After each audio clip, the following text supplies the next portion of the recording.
All right, greetings, market rebels. Welcome to this week's sector situation. I'm Wayne, my partner Ryan's in flight on the way back from San Diego. I think he was working on the market outlook, may have already gone out actually by now, though. So he's doing some good work while in the air. Good job by him. Anyway, we just wrapped up macro measure and now we've got, excuse me, the sector situation. And here it is, still Sunday, February 19th, 2023. And it's a little bit after 1:30, so we will get going on the East Coast, that is. Disclaimer, the old trusty disclaimer, followed by the old trusty intellectual property rights notice. And then this is really the program, and I'm stream of consciousness, as longtime viewers know, so things do veer here and there, but try to help out as much as I can, the things that really come to me in the moment sometimes. But quick recap, and then the rest, I'll let you just take a look at that, because I more discussion that way really in macro measure, but excuse me, it really can't, you really can't go for too long without sort of crossing over between what's happening in the sectors, excuse me, and what's happening in the major index ETFs that we chart and things like that. So the recap would be, we had to find ourselves, I think, splitting hairs to try to come up with a lean last week. And in the end, I guess the market sold off, but the week really played out the opposite of what I thought. I thought there'd be early weakness and a possible drop to support, see how it would act. And probably the first time down, they try to buy it up and make it seem like, oh, no big deal. But that's not how things really worked out. It probably pretty much was the opposite. So in the end, it ended up selling off. So just goes to show you, when you're trying to split hairs, it can get really tough.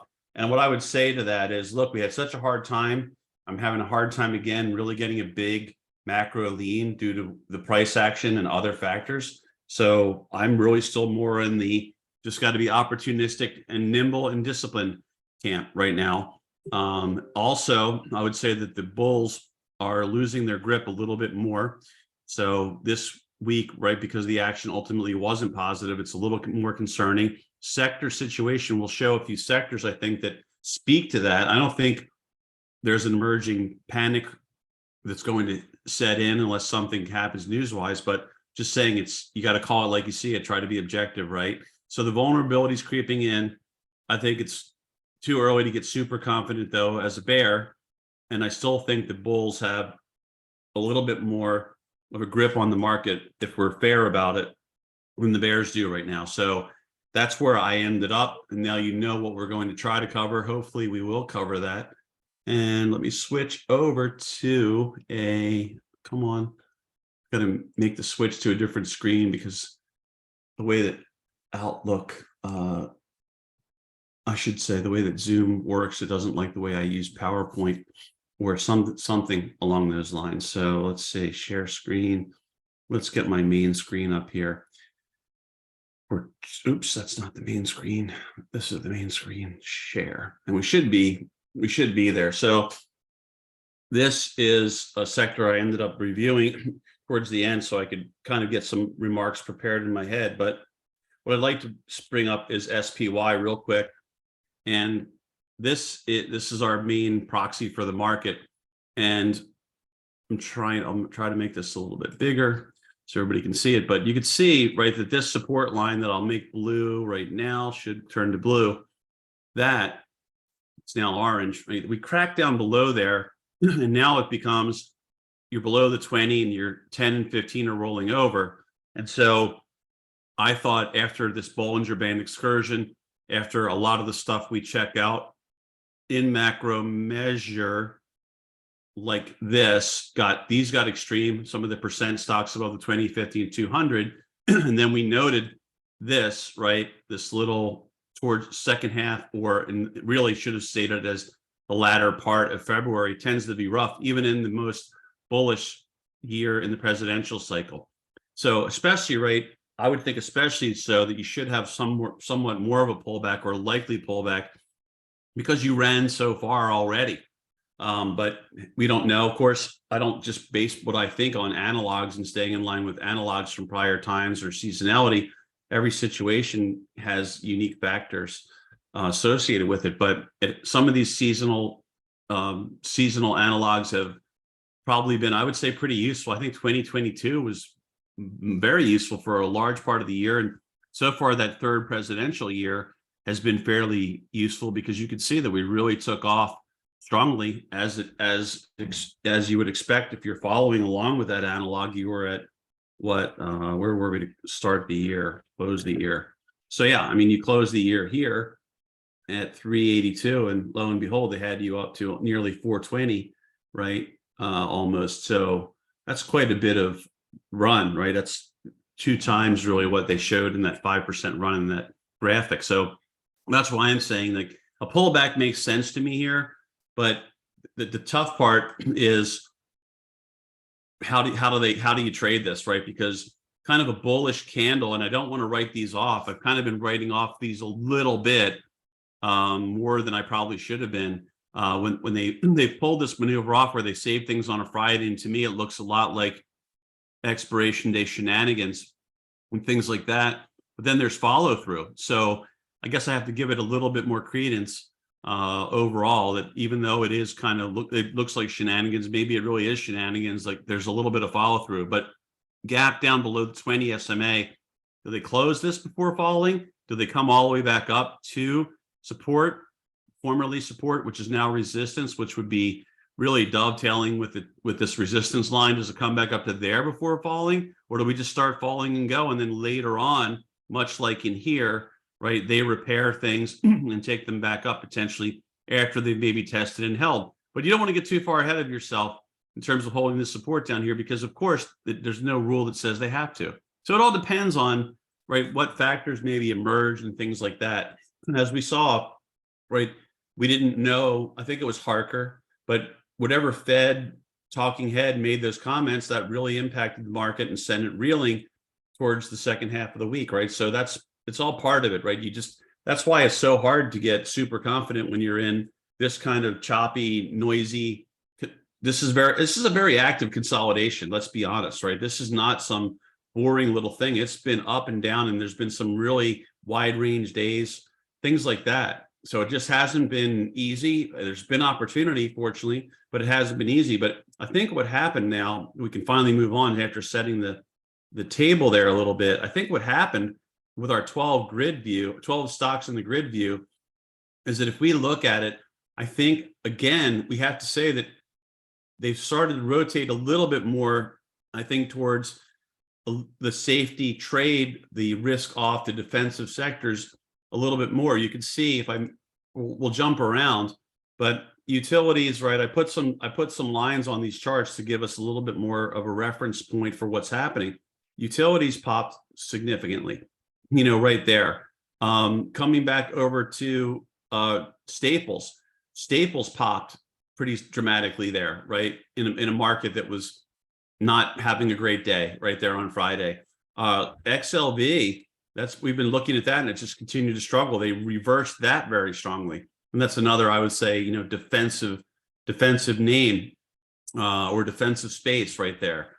So you've had all those sort of flip-flop back to a strong day. And Staples are on their way to possibly breaking out from here. So is XLU. And you're probably one good day from the same thing in XLV.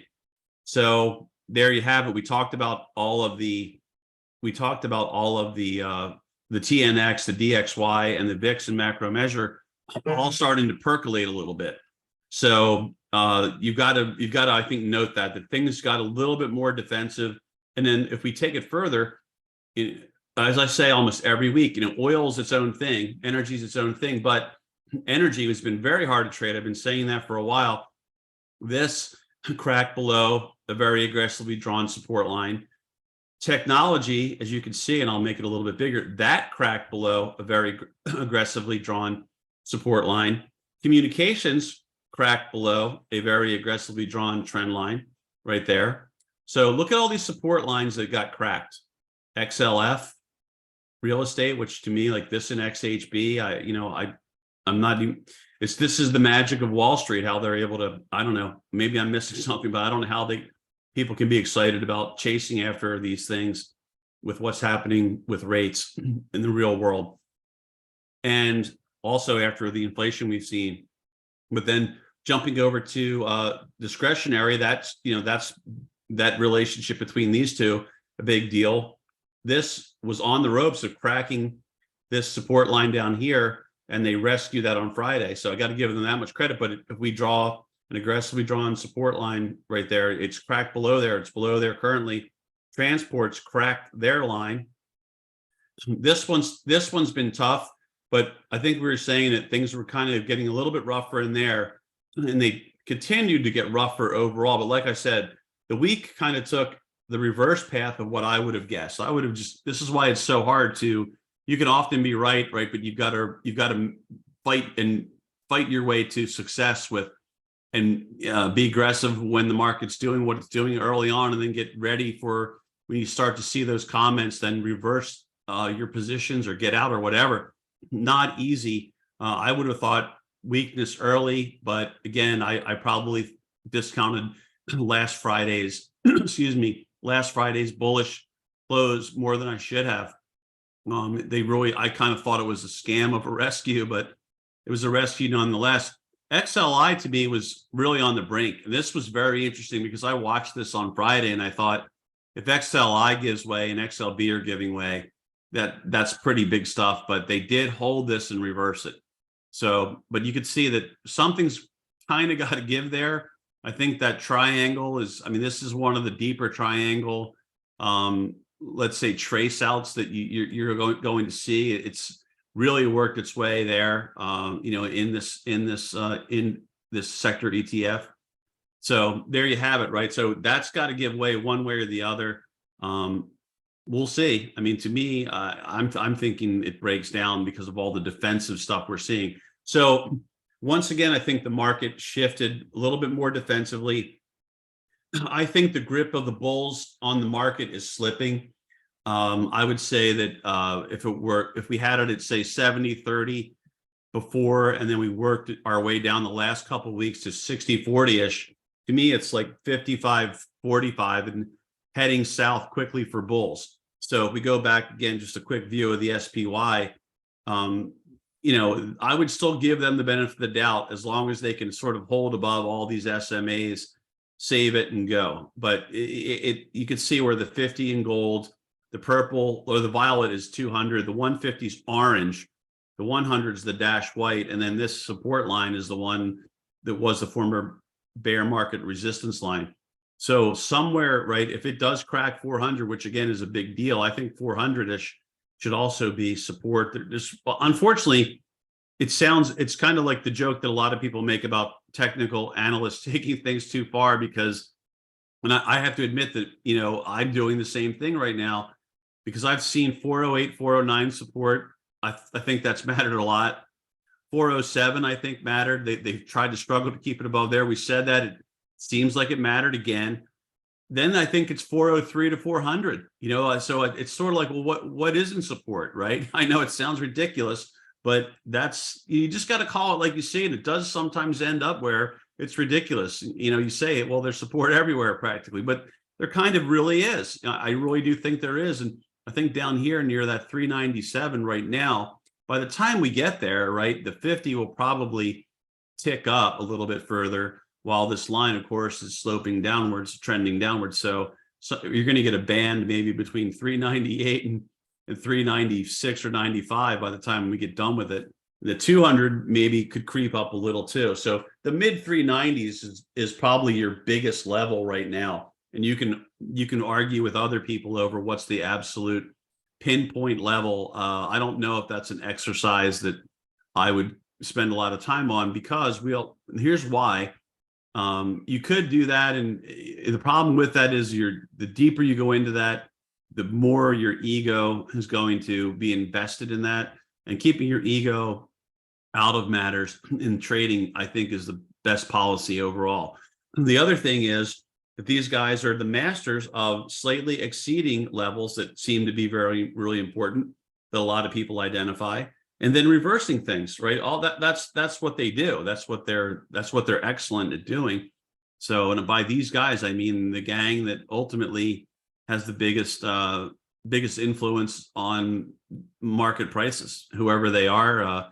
A syndicate, I don't know. Somebody in a very dark and smoky room, don't know who they are. They'll never tell me, but we just refer to them as they or them. But that's what I'm looking at there. So just to kind of give you that look of where I think things should go, where they will go, of course, is anyone's guess. I think this makes sense. Do we get that? Sticking with that analog and the way that the market got defensive and the way that the dollar, the 10-year yield, and the VIX all started percolating as per macro measure. So I don't want to belabor that, but what I would do is add a couple I'll add a couple sectors that we normally cover. Let's take a look at housing, because that goes with XLRE to a degree. And a lot of you know that this is one where, I'm probably admittedly a little less objective about it. It doesn't make sense to me that this did this. Now, I would trade at the long side. In fact, I think some trades we have had that way. The technicals are a totally different story than, what's happening out there. But if we are objective about it right now, I think that this is looking vulnerable, right? If you drop just a simple support line underneath the action right there, you just fell below there, right? You just came back inside of your Bollinger Bands where you were overly extended, which I think we talked about. So what I would say is, look, in a market sell-off where these lows finally give way against maybe this former high and some action back here, this drifting down towards the 50, there in gold, that would not be something that would be crazy or out of the question. So naturally, the 50 will be coming up to meet it. So maybe you don't get much of a drop, but just visually, that thing dropping down towards that 65-ish level, 65 and a half, maybe when it gets there, if it gets there, that would be what we'd expect. And there's definitely going to be a support line right below the 50. So wherever that happens, should it happen, I would expect that to support the first time down there. It did definitely. This is what we're anchoring off of right here. And you've got most of your SMAs are still upsloping. So you would expect, okay, right, unless there's material news out there, big Fed, there's no way the Fed's stopping now, or something dramatic, I would think it would support the first time down. But still, not a massive drop in percentage terms, just a nice visually, a solid drop for the sector. If we do get that bearish market behavior this week and maybe going into March. So that's what I would keep an eye on there. I kind of feel like there's a failure that's waiting to happen there. And maybe you could make a little bit on that if we can. Hopefully our UOA team will spot some activity if that scenario begins to play out in some of those housing stocks. XAU, this is another tricky one that we chart, and I've always said that these metals are something. They really are something from time to time. It's just like or similar to the energy space, where it can just be really, really rough. But we noted this a while ago that we were losing support, cracking below the trend, cracking below the support line. Shorties were rolling over, and it's almost like I wish I had the time to just slap on trades when we see these scenarios, but this I just don't. Unfortunately, I can't trade nearly as much as I'd like to on all these different things that are out there. This thing really got ugly quickly, so we were getting a little worried about it, I think, and that's good because I think we spotted some little bit of negative divergence back there, and that after the run that it had. So now it finds the 200. I mean, let's see what happens now. Losing the 200 though, just remember, this can get ugly. There's a little bit of a gap down here that's unfilled.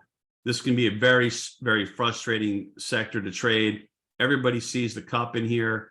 You could say this is a handle. Now, over the years, I've seen all kinds of arguments from people that if this descent is too much, right, that in terms of like eating up the cup, you really can't call it a cup and handle. I still think if it were to rally from here, right, and start working its way back up, to me, like it's still a cup and handle. Something like this mirror image and tacked on maybe a little bit deeper, it wouldn't bother me. It doesn't mean that it's going to fulfill its cup and handle destiny, but patterns I think are important. I'm just not a strict interpretation person when it comes to pattern, like it has to do this and that. I've seen too many that didn't fit the perfect textbook description that still fired and were made what gave you an opportunity to make money.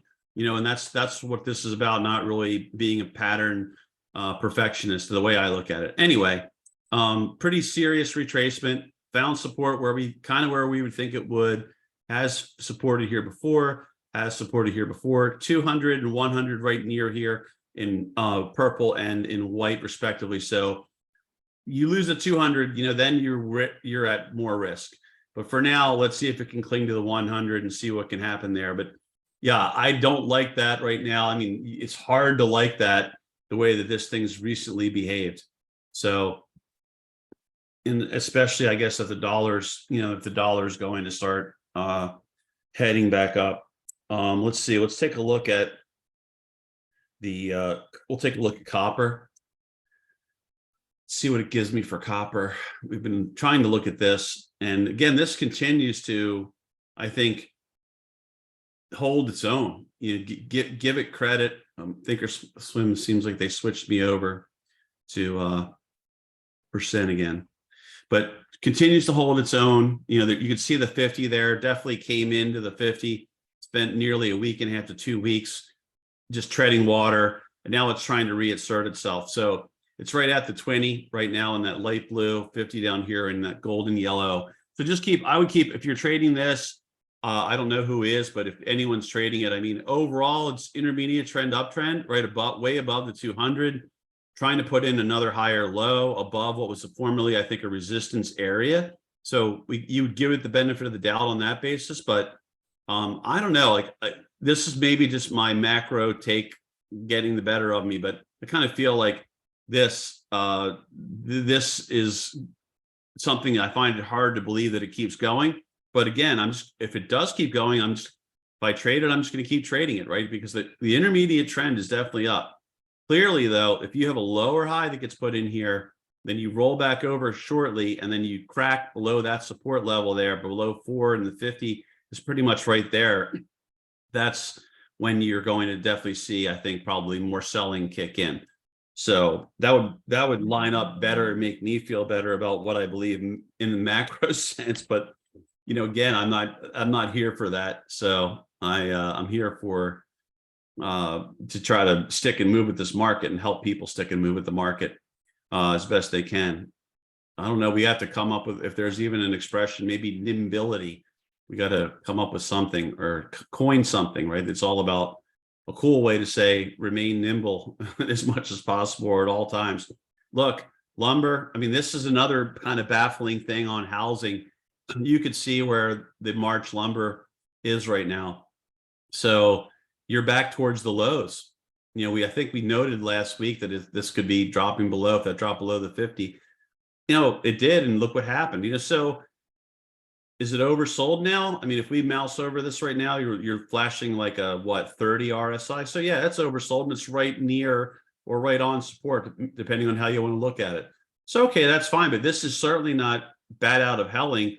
So I kind of feel like there's a disconnect there between, what we see in housing and this. I mean, there's got to be some, I'm not an expert on that, but there's got to be some kind of a long-term relationship, I would think. So we'll see. And then let's take a look at oil, because this is another one.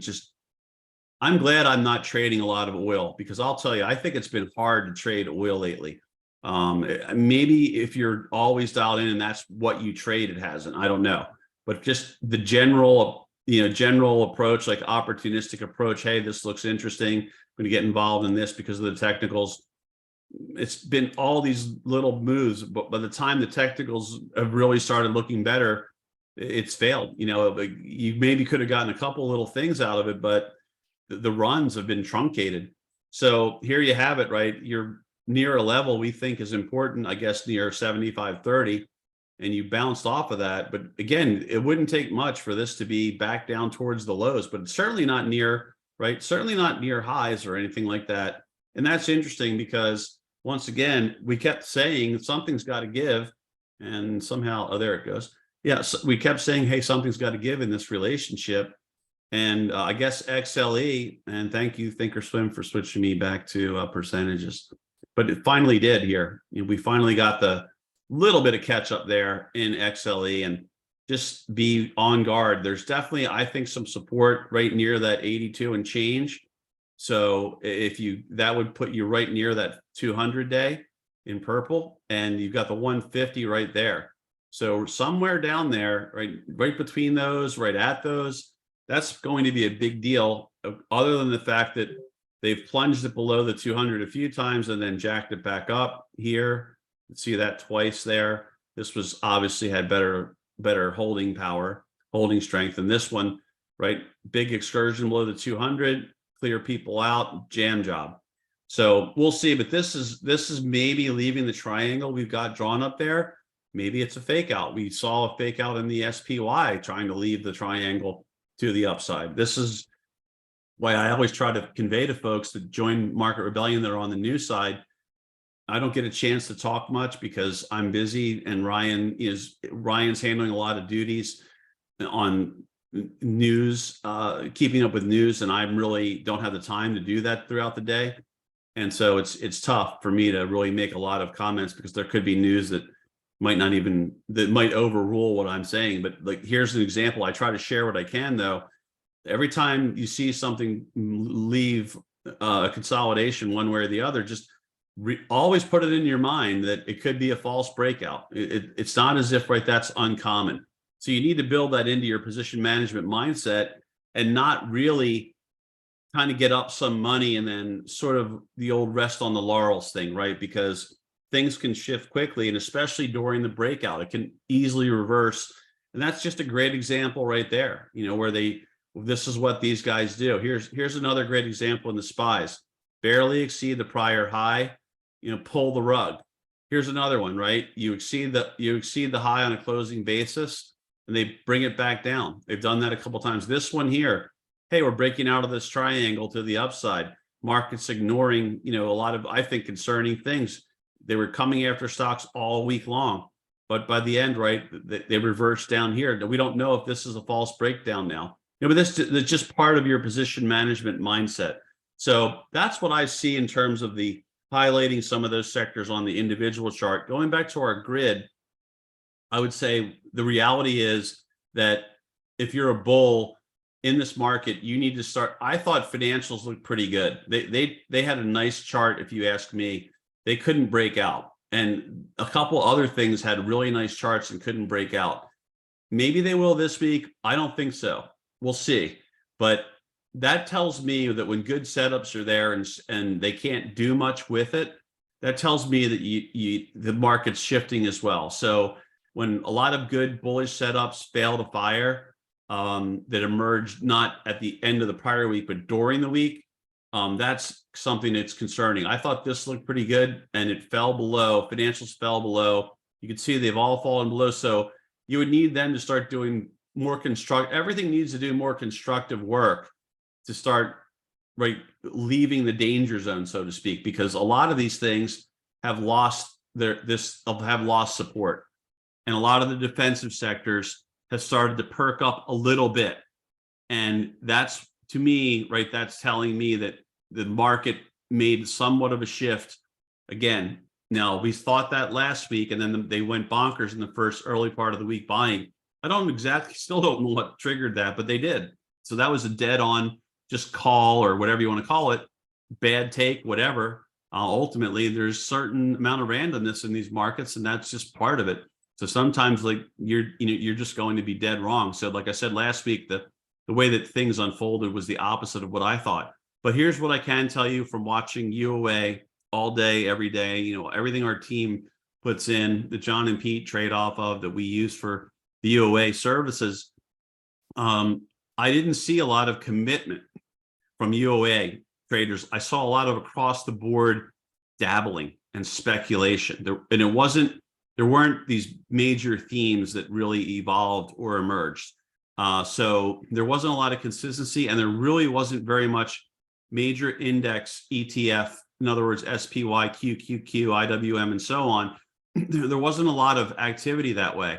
So I think market participants, the active market participants, they're a little bit baffled too. There's not a lot of, it's kind of like we're arriving at this, it's a tough juncture sort of summary. And even in the sectors, we can see that it's gotten tougher. And I think when you read, you never really want to come away with like, I'm not sure, after you spend a lot of time reviewing things, but you have to be objective.